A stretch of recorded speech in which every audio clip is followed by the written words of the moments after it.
అందరికీ నమస్తే. మనం నిన్న చూసాము ఇద్దరు భార్యాభర్తలు సూసైడ్ చేసుకొని చనిపోయారు. అది కూడా క్రెడిట్ కార్డ్ బిల్లు కట్టలేక. అలాగే లోన్ కూడా ఉంది ఇందులో. ఒక క్రెడిట్ కార్డ్‌నే మన మీడియా వాళ్ళు చూపిస్తున్నారు. అది కూడా లోన్ వాళ్ళు కూడా వచ్చి విసిగించారు అని చెప్పేసి ఇక్కడికొచ్చాక తెలిసింది. అయితే మనం లోపలికెళ్ళి మరి వారి రిలేటివ్స్‌ని గానీ, వారి బంధువుల్ని గానీ మాట్లాడించి చూద్దాము. అసలు ఏం జరిగింది? అసలు ఇద్దరు కొడుకులు, చేతికొచ్చే కొడుకులున్నారు. ఇప్పుడు ప్రస్తుతం ఇంటర్ 10th పిల్లలున్నారు. వాళ్ళని కాదనుకొని ఇప్పుడు చనిపోయేంత వరకు వచ్చింది అంటే మరి ఏం జరిగింది అనేది మనం లోపలికెళ్ళి కనుక్కుందాం. రండి.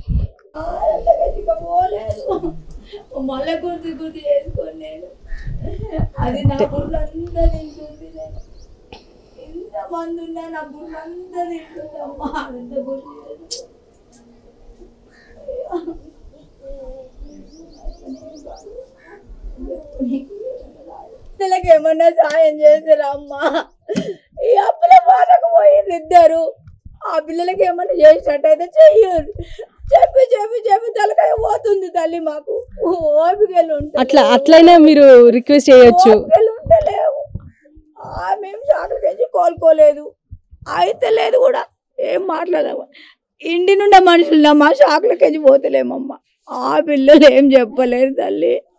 ఏమన్నా అయ్యేది ఉంటే సాయం చెయ్యి. మేమెక్కలేని అదానాలు అయ్యారు ఆ పిల్లలు, అంతే అమ్మ. ఇద్దరికిద్దరు ఒడగొట్టుకురు. ఏ బ్యాంకు వాళ్ళు వచ్చి తిట్టినంటే అది మాకు చెప్పలేదు, చేయలేదు. ఏ కీడికారో అది నాకు అననీకి కూడా వస్తలేదు. వాళ్ళు వచ్చి కూడా ఏమన్నారో తెలియదు. ఒక బ్యాంకు వాళ్ళు వచ్చిందమ్మని నాకు 4 రోజులకి చెప్పింది నా బిడ్డ. 4 రోజులకే చెప్పింది. ఆ రోజే మేము దావత్ పోయినాం. ఇట్లా చేస్తారని కూడా మేము అనుకోలేదు. ఇట్లా చేస్తారంటే నేను పోకపోదు ఉంటుంటే ఇద్దరిని నేను పొడగొట్టుకోకపోతుండే. నా పిల్లలని అనాథం చేయకపోవద్దు. వాళ్ళనైనా మాకు చేత కాదు, నాకు చేత కాదు. వాళ్ళని చూడనీకి ఏ సాయం చేపిస్తాంటే మీరు చేయండి, మేము బతుకుతాం, మా పిల్లలు బతికించుకుంటాం, అంతేగాని మాతో కాదు తల్లి. వచ్చిన వాళ్ళకి అంత చెప్పి చెప్పి మా బుర్ర మేము ఖరాబ్ చేసుకుంటున్నాం. అంతకంటే నేనేం చెప్పలేనమ్మా. నాతోని కాదు. ఇప్పుడు ఇద్దరు చదువుకున్న వాళ్ళేనా? బాబు ఇప్పుడు 2nd ఇయర్ చదువుతుంది మేడం. చిన్న బాబు 10th చదువుతున్నాడు. వాళ్ళకి ఇంకా ఆదాయం ఏం లేదు. వాళ్ళ నాన్న క్రెడిట్ కార్డు వాళ్ళు వచ్చారంట, ఏదో లోన్ తీసుకున్నాడంట, బ్యాంకు నుంచి లోన్ తీసుకున్నాడంట. మాకు ఎవరికి ఒక మాట చెప్పలేదు.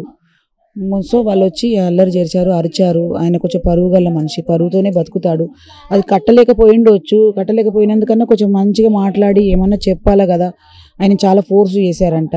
ఇక దానివల్ల ఇక్కడ ముఖం చెల్లుతలేదని చెప్పి మా చెల్లె వాళ్ళ ఇంటికి ఒక 4 రోజులు అక్కడ తాళం వేసి అక్కడికి వచ్చారంట.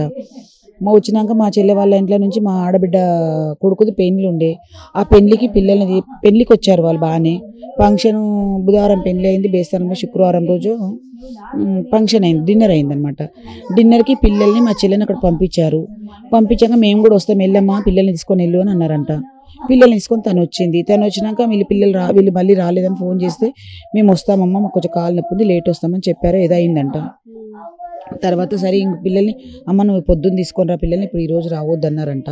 ఆ రాత్రి ఇంకా వాళ్ళిద్దరూ ఇంకా చేసుకున్నారు. ఏం చేసుకున్నారో తెలియదు. ఫైజాన్ తాగారు, మరి ఆ బాబు ఊరేసుకున్నాడని అంటున్నారు. మేమైతే చూడలేదు, మేము తర్వాత వచ్చాము. ఇంకా వాళ్ళను తీసుకెళ్లారు. ఇంకా ఇలాగ అందరు వచ్చి అడుగుతున్నారు. ఇక మేము అందరికి సమాధానం చెప్పలేము మేడం. మేము ఇంకా ఏ పని చేసేవాళ్ళు? ఆయన ఇది లోన్ తీసుకున్నాడు. కొన్ని రోజులు మేము తనకి బండి ఉండేది, డీసీఎం అనేది, ట్రాలీ ఆటో అని ఉండేది. అది కొన్ని రోజులు నడిపించాడు, తీసేసాడు. తీసేసిన తర్వాత ఫోన్ల షాప్ అని పెట్టాడు, అది తీసేసాడు. అది నడుస్తలే అంతే తీసేసాడు. తీసేసాక మళ్ళీ నూడిల్స్ బండి అనేది పెడతారు కదా మేడం, అది పెట్టాడు. ఇక అవి లాస్ అయ్యాయా ఏమయ్యాయా మాకు ఒక మాట ఎవరు చెప్పలేదు మేడం. ఇంత అప్పున్నా అని చెప్పలేదు, లోన్ తీసానని చెప్పలేదు, ఎవరికి చెప్పాడు. ఆయన చెప్తే బాగుండదు, నేను ఇన్సెంట్ అవుతానని అనుకుంటాడో ఏం చెప్పకుండా తనంత తను ఇక అది కట్టేవాడేమో. అది కూడా వాళ్ళు ఆ పరువు తీసే లోపల ఆయన తట్టుకోలేకపోయాడు. అది నా ఇజ్జత్ అంతా పోయింది, ఇంకా నేను ఎందుకు బతికే అనుకొని ఆలోచించుకొని ఆ పని చేశాడు అంతే. పిల్లలు ఎక్కడ చదువుకుంటారు? పిల్లలు ఈ స్కూల్ నాకు పేరు తెలియదు మేడం, ఇక్కడే చదువుకుంటారు. అదే ఇప్పుడు కాలేజ్ కాబట్టి బాబు ఈసీఎల్లో చదువుకుంటున్నాడు, ఏదో కాలేజ్ అన్నాడు. బాబు మాత్రం ఇక్కడే స్కూల్లో చదువుకుంటున్నాడు. అంటే వీళ్ళ మదర్ ఏం చేసేది? ఇంట్లోనే ఉంటుండే. ఏం జాబ్ చేసేవాడు, తను ఒక్కడే చేసేవాడు, ఇంట్లోనే ఉండేవాడు. ఆమె ఇంట్లో ఉంటుంది, పిల్లల్ని చూసుకొని ఉంటుండే, తనే జాబ్ చేసుకుని అదే నూడిల్స్ బండి, ఫోన్ బండి అవి చేసుకుంటూనే నడిపించుకున్నాడు. ఈ లోన్లు ఎందుకు తీసుకున్నాడో తెలియదు మేడం. ఈ లోన్ల వల్లనే, కాకపోతే ఈ లోన్ల వల్లనే మా అల్లుడు చనిపోయాడు. మా అమ్మాయి చనిపోయింది, అల్లుడు చనిపోయాడు. లోన్ల వల్లనే చనిపోయాడు. ఇంకా ఏ ప్రాబ్లాలు లేవు వాళ్ళకు, గొడవలు లేవు, ఏ ప్రాబ్లాలు లేవు. ఈ లోన్తోనే ఎవరితోనే గొడవ, అసలు బస్తీలో ఉన్నారో లేరో అన్నట్టే ఉంటారు, కానీ ఏ గొడవలు లేవు. భార్య భర్తలు బాగానే ఉంటారు, బస్తీలో గొడవలు లేవు, బయట గొడవలు లేవు, ఏవి లేవు. ఈ లోన్ వాళ్ళు వచ్చి ఇక్కడ పరువు తీశారు కాబట్టి వాళ్ళు ఆ పని చేశారు. చనిపోయిన రోజు కూడా వాళ్ళని మేము పోస్ట్ మార్టంకి తీసుకెళ్ళిన తర్వాత వాళ్ళకి లోన్ వాళ్ళకి తెలియదు వీళ్ళు చనిపోయారని. మా బాబు అక్కడ పక్కకు అక్కడ కొంచెం దూరంలో నిలబడ్డాడు. అక్కడ పోయి ఫోన్లో ఫోటో చేయించాడంట.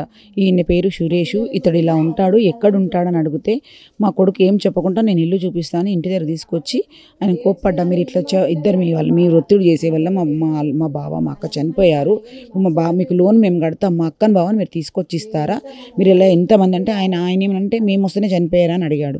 అడిగితే అవును మీరు ఇట్లా ఒత్తిడి చేస్తున్నారు కాబట్టి ఇంతకుముందు కూడా 3-4 వచ్చి చాలా ఘోరంగా మాట్లాడారు కదా, దానివల్లనే చనిపోయారు నడవని చెప్పి అప్పుడు పోలీసులను పిలిపి పోలీస్ స్టేషన్ పట్టించానండి. పోలీస్ స్టేషన్ పట్టించేసాం వాళ్ళని. ఇంకా వాళ్ళ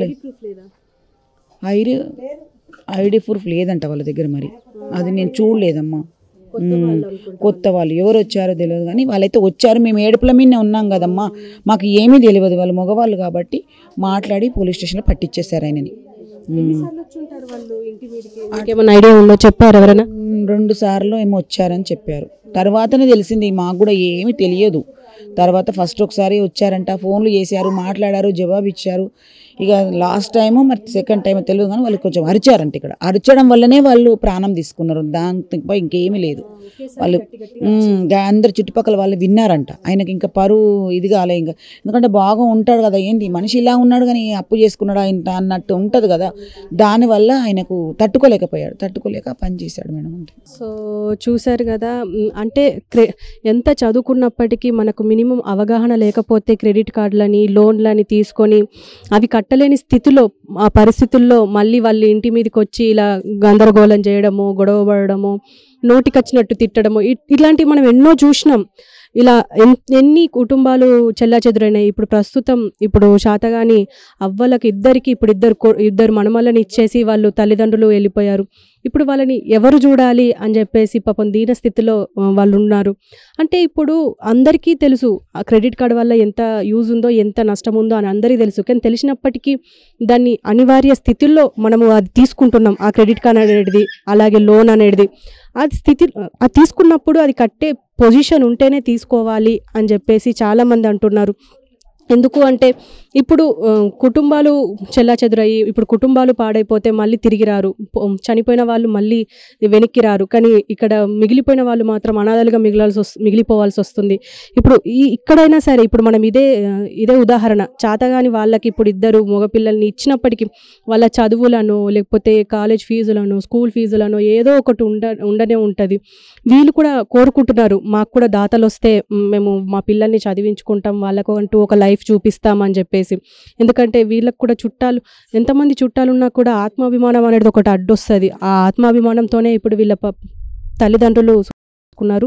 అది ఇప్పటికి ఇదే కాదు, చాలా జరిగాయి. తల్లిదండ్రులకు చెప్పలేక కొడుకులు, తల్లిదండ్రులకు చెప్పలేక కూతుళ్ళు, బిడ్డలకు చెప్పలేక తల్లిదండ్రులు, ఇలా ఎన్నో కేసులు చూస్తూనే ఉన్నాము. ఇది కూడా ఒక నిదర్శనం అని చెప్పుకోవచ్చు.